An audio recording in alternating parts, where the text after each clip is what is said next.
Chapter 13. Do you mean people have really died here? I shouted. But the horror walked quickly on, the black balloons bouncing against each other, floating darkly against the clear blue sky. The horror's answer made me shiver. It wasn't just his words, it was the cold tone of his voice, the way he made it sound like a warning. He was joking, right? Clay asked in a trembling voice. He scratched his blond hair nervously. Yeah, I guess, I replied. A family walked past us, heading toward the house in mirrors. They had two little boys with them, both about 5 or 6, and both of them were crying. I've seen so many crying kids in this park, I commented. They're just wimps, Luke replied. Scaredy cats. Let's go find another ride or something. No, I really think we should find Mom and Dad, I told him. Yeah, let's go find them, Clay said eagerly. The poor kid. I think he was really scared, but he was trying his best to not let my brother see how frightened he was. Oh, what's the hurry? Luke protested. Let them find us.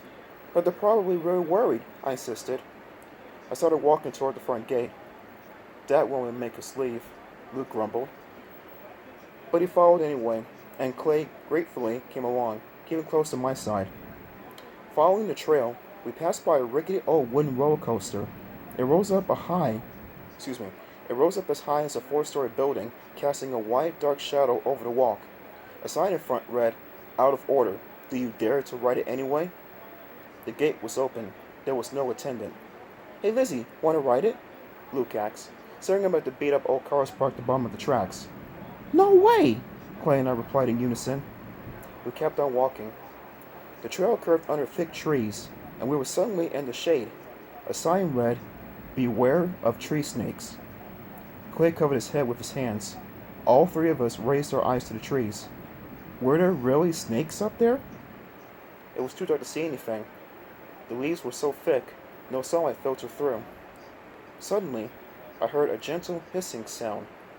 At first I thought it was just the rustle of the leaves, but then the hissing grew louder until all the trees seemed to be hissing down at us. Run! I cried. The three of us started running along the trail, ducking low, our sneakers fighting hard on the pavement. The hissing in the trees above us grew louder, angrier. I thought I saw a long, dark snake slithering in the grass beside the trail, but it might have just been a shadow. No, it might have been a snake for real. We kept running even after the trees ended and we were in the sunlight again. The trail curved past a row of evil-looking statues. They were made of stone. They were statues of grinning monsters, eyes narrowed menacingly, fangs lowered from their twisted mouths. Their arms were outstretched, ready to grab anyone who came close. I slowed to a trot, my eyes on the ugly statues. Suddenly, I heard low, evil laughter. It's coming from the statues, Clay exclaimed. Keep running! Did the statues move toward us? Did they raise their arms higher? Did they beckon to come closer? I'm not sure. With their evil laughter in my ears, I lowered my head and turned on the speed. All three of us were panting hard as we ran along the trail. I didn't see any other people. I didn't see anyone in a horror costume either. We slowed as we came to another sign. This one had an arrow pointing in the direction we were running. It read, Front exit, don't bother, you will never escape. I caught the word expression on Clay's face as he read the sign. It's only a joke, I told him. The sign's supposed to be funny. Ha ha, he said weakly. He was panting hard, struggling to catch his breath. Without warning, Luke jumped on Clay's shoulders. Hey Clay, how about a ride? Clay cried out angrily. Get off! Luke laughed and hung on. Clay dropped to his knees, trying to throw Luke off. Come on, guys, I pleaded. Luke, stop being such a goof. We're trying to find Mom and Dad. But now they were laughing and wrestling on the ground. Come on, guys, I shouted, rolling my eyes. Let's go. I took my brother to his feet. Clay's glasses had flown off. He stopped to pick them up from the grass. Then we continued on our way. The path led past a rectangular flower garden, filled with black flowers. Then it suddenly came to a stop in front of a large red barn. The boys walked up to the open doorway of the barn. I stayed back, searching for a path that led around the barn. I couldn't see one. The path goes right through the barn to the other side, Luke called to me. Come on, Lizzie. He motioned for me to join them. I spotted a small sign painted to the right of the barn's double doors. It read, Bat Barn. Hey, are there bats in there? I called, feeling a cold shudder run down my back. I like most animals, but bats really give me the creeps. Luke sat beside the barn. Clay hung back, standing just outside the door.